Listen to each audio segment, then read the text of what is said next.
Over the past 150 years, all of humanity has been on the brink of death at least 4 times, and only an incredible miracle has saved us all. In 2015, U.S.A. authorities allowed U.S. Air Force veteran John Borton to tell the public about a gruesome incident that nearly led to the end of the world.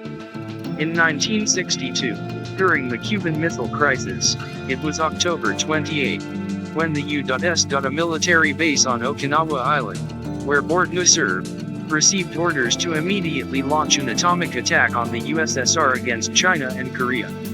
The Okinawa base had 32 missiles with nuclear warheads. Captain William Bassett, who was on duty that day, could not believe his eyes when he received the order. He began to suspect it must be a mistake. But there was very little time to think about it. Captain Bassett was confused by the fact that the threat level in the order was marked as DEFCON 2, although nuclear missiles can be launched according to the instructions only at the level of DEFCON 1. Bassett thought that maybe Okinawa could be the first target for Soviet missiles, and the headquarters on U.S. soil sent the order as quickly as possible, forgetting to raise the threat level to DEFCON 1. Captain William Bassett was in a very unpleasant situation at this moment. The fate of all mankind was in his hands. He understood that if he followed the order, he would immediately perish along with the whole planet. He also understood that if he did not follow the order but the threat was real, he would still perish along with the whole planet. But if he could not see the difference, then why launch rockets? And there was a chance that it was a false alarm. Eventually Bassett picked up the phone and called his superiors. He lied and told them that he had received an unclear order that got scrambled when passed on the teletype. Then management sent him a second order, and again it was clearly stated that the nuclear attack on the USSR should be carried out immediately against China and Korea. Bassett was covered in sweat, but still he did not believe in the reality of what was happening and ordered his subordinates at the base not to rush to a nuclear strike. However, one of the junior officers disagreed with him and refused to obey the unlawful order. He started to prepare missiles for launch from the control room at the other end of the base. Bassett sent 2 armed soldiers to the control room to shoot the officer if he tried to launch the missiles without his orders. Well, Bassett went back to his superiors and couldn't stand the ultimatum, saying either raise the threat level to DEFCON 1 or rescind the attack order. It was then that the bosses flipped out. They immediately checked the previously sent instructions carefully, found the error, and then immediately canceled the order to launch a nuclear attack. This is how, thanks to one man, all life on our planet was saved. After the incident, of course, the authorities conducted a thorough investigation. All those involved were questioned. It turned out that the culprit almost didn't come to the end of the world was one major who sent an erroneous sequence of codes. You'd be surprised what punishment this major received. He was simply demoted. But Captain William Bassett died in 2011 without being thanked for saving the world, because the public became aware of him only 4 years after his death. It is amazing, but Russia also has exactly the same hero, Stanislav Petrov, who also saved the whole world from imminent death. But unlike William Bassett, was able to live up to the moment when the whole world became aware of his exploit, for which he was rewarded with 25,000 euros of the Dresden Prize in Germany and the Citizens Association Award in New York. And now you will find out exactly how he saved the world. It was the night of September 25, 1983. The Cold War was in full swing, and Lieutenant Colonel Stanislav Petrov of the Soviet Army was on duty at the command post of the missile warning system, which was near Moscow. Suddenly something terrible happens. The early warning system OCO, launched just a year ago, gives a signal of an attack by the United States. Satellites monitoring bases in enemy territory detect flashes of intercontinental ballistic missile engines.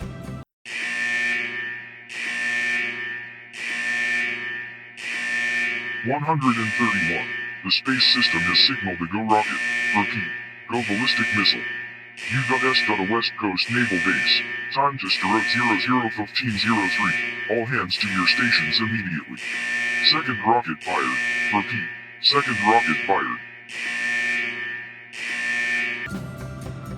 Atomatics showed 5 Minuteman missiles, armed with thermonuclear charges, heading for the Soviet Union. Petrov was obliged to call Andropov immediately to give the go-ahead for a retaliatory strike. It was counting down to minutes, but Petrov's deductive intuition told him that something was wrong. He wondered why the USA fired only 5 missiles if they were going to start a nuclear war. 5 warheads are definitely not enough to destroy all the strategically important objects of the USSR. He was confused by the fact that, according to the system, the launch was made only from one American base, and not from all of them, as it should have happened in the case of a real attack. In addition, the second wave of missiles did not follow, so the officer suspected something wrong. Nevertheless, too much was at stake, and Petrov frantically reached for the red telephone receiver. Another problem was that once the nuclear missiles were launched, they could not be recalled as they usually do with planes. So there was no right to make a mistake. But then Petrov managed to pull himself together and with common sense decided that it was a failure in the system and made the fateful decision to ignore the automatic readout of the missile launch from the USA. Comrade Colonel, Petrov reports. Status report. I'm giving you false information. Are you saying it's a false alarm? That's right, it's a false alarm, no missile. Petrov violated all instructions and regulations by declaring the alarm false. The subsequent investigation revealed that he was right. There was a failure of the warning system due to the satellite's sensors being illuminated by sunlight reflected from high-altitude clouds. Later, changes were made to the space system to rule out such situations. The incident, which nearly sent the entire planet to hell, was classified for many years. Only in 1998 was it declassified. Later, Petrov said that on that very day he wasn't supposed to be on duty. He was just filling in for someone. He also added that you had to have really iron nerves not to panic. Petrov admitted that it would have been easier for him to act strictly according to the instructions, to pass it on to his superiors, and if it had been him, a person without an engineering degree, he would have done so.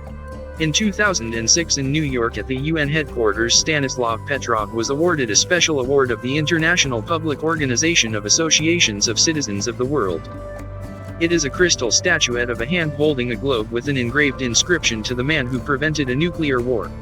But in 2016, Petrov won the Dresden Prize for the Prevention of Armed Conflict, which comes with €25,000. In 2014, a documentary film about Stanislav Petrov was made in Denmark called The Man Who Saved the World. Unfortunately, Stanislav Petrov died at the age of 77. Next we have October 27, 1962, one of the most famous dates in history, which is called Black Sabbath. It is October 27, 1962, which the world officially considers the day when the planet was closest to the beginning of nuclear. But the most amazing thing is that the end of the world was prevented by just one person, namely Soviet sailor Vasily Alexandrovich Arkhipov. Look at this man. You should pray for him, because if it were not for him, you wouldn't be alive today. This is how events unfolded in 1961. The United States of America deployed nuclear missiles in Turkey, which could easily reach the cities of the Soviet Union, including Moscow, from such close distances, depriving us of an equivalent retaliatory strike. So the USSR quickly began to take retaliatory measures by secretly deploying their nuclear missiles on the island of Cuba, which could easily reach the main cities of America. On October 14, 1962, USA intelligence found out that there were nuclear missiles of the USSR in Cuba, and it scared the USA government very much. The Americans immediately surrounded the island of Cuba from all sides and threatened to shoot the ships that would try to approach it. Khrushchev then declared that the blockade was illegal and that any ship flying the Soviet flag would ignore it. He threatened that if Soviet ships were attacked by American ships, retaliation would follow immediately. The situation began to spiral out of control, and America and the Soviet Union began to prepare for nuclear war. On October 27, the situation escalated to the extreme, because on that very Black Saturday, the Soviet Union used anti-aircraft guns to shoot down an American spy plane flying over Cuba. The pilot was killed, at which point the American government thought that this was it. We must prepare for the end. And USA Secretary of Defense Robert McNamara asked himself if I would see the sunrise tomorrow. On the same day, the Cuban leader Fidel Castro called Khrushchev and asked him to launch a preventive nuclear strike against America. He said that the Cuban people were ready to sacrifice themselves to defeat American imperialism. And on this day, the world lay dormant, all waiting for the first spark to hurl nuclear missiles at each other. And that spark was about to light up right in the ocean. And the fact is that on the same day the Americans not far from Cuba discovered a Soviet submarine B-59 in the ocean, which had no radio contact with Moscow. The USA military proceeded to drop small depth charges. This was the signal to bring the submarine to the surface for identification. But the Soviet crew did not know this. Unbeknownst to the Americans, the B-59 was armed with a single nuclear torpedo with a destructive power equal to that of the Hiroshima atomic bomb. The submarine was hit by small explosions left and right, and the temperature inside increased greatly. Not wanting to come to the surface but confident that they would be attacked, the submarine commanders argued about whether to launch a nuclear torpedo at the Americans. All three commanders had to agree to launch it. In the end, the two commanders said yes, and the nuclear torpedo began to be prepared to be launched. I would like to remind you once again that it was Black Saturday, the height of the Cuban Missile Crisis, the day American planes were shot down over Cuba. The entire world was on the brink of war. There is no doubt that if the submarine B-59 on that day had launched a nuclear torpedo against the USA fleet, the nuclear war would have instantly begun. But so two submarine commanders stood in front of the control panel to prepare to launch and waiting for the consent of the third commander, named Vasily Arkhipov. His decision would determine the fate of the planet. Two of us agree. I'm waiting for your decision. No. I won't let you. Vasily Arkhipov's disagreement that day allowed you to watch this video today and live in this world in general. On October 28th, the submarine surfaced and the United States let it sail away peacefully. Then the Soviet Union and the United States had successful settlement talks, and the Soviet Union withdrew missiles from Cuba and the United States withdrew missiles from Turkey, and so ended the Cuban Missile Crisis, or as it is called, the Cuban Missile Crisis. At a conference in Havana on October 13, 2002, marking the 40th anniversary of the Cuban Missile Crisis, Robert McNamara said the nuclear war was much closer to its beginning than previously thought. Thomas Blanton of George Washington University said a guy named Arkhipov saved the world in 2003. Vasily Arkhipov was posthumously awarded the Italian National Rotondi Award, Angels of Our Time, for his fortitude and endurance under extreme conditions.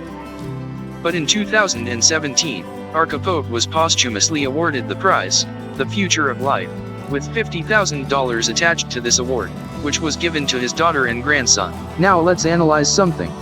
You remember in the beginning of the video I told the first thing about the story of Captain William Bassett, who on the island of Okinawa received orders to launch a nuclear attack, but resisted it and made his superiors double-check the data sent to him. But this event happened the day after Vasily Arkhipov had prevented a nuclear war by not letting a torpedo be launched from a submarine. Amazing, isn't it? An eerie coincidence, as if in those days some mystical force really wanted the end of the world to begin. Too many incidents in 2 days in different parts of the planet, and each of them separately almost led to a nuclear war, just does not make sense. If the first 3 stories have led you to believe that the world is fragile and that the only way to prevent a hypothetical catastrophe is to completely abandon the use of nuclear weapons, then don't get so excited, because the paradox is that nuclear weapons prevent major countries from starting World War III. And besides, it is not only nuclear weapons that can threaten all of us. The following story illustrates this point. Back in 1883, this is when the apocalypse was about to begin on Earth. You've all probably heard that in 1908 a small asteroid named Tunguska meteorite exploded in the air and destroyed over 2,000 square kilometers of dense forest in Russia. The power of the explosion was estimated at 50 megatons, equivalent to the power of the most powerful hydrogen bomb ever exploded. So for 25 years prior to this there were almost 3,275 Tungus explosions on Earth, which could completely destroy mankind. The fact is that in August 1883, the Mexican astronomer José Bonilla made pictures of a huge comet, which split into many fragments, which flew 600 kilometers from the Earth. Just so you understand, 600 kilometers is a very small distance on a cosmic scale. We were just not really lucky. According to the scientists' calculations, if this debris crashed into our planet, the explosion would be equivalent to the power of 3,000 Tunguska meteorites. This case once again confirms how fragile the existence of various forms of life in outer space. That's all. Don't forget to like it and subscribe to the channel.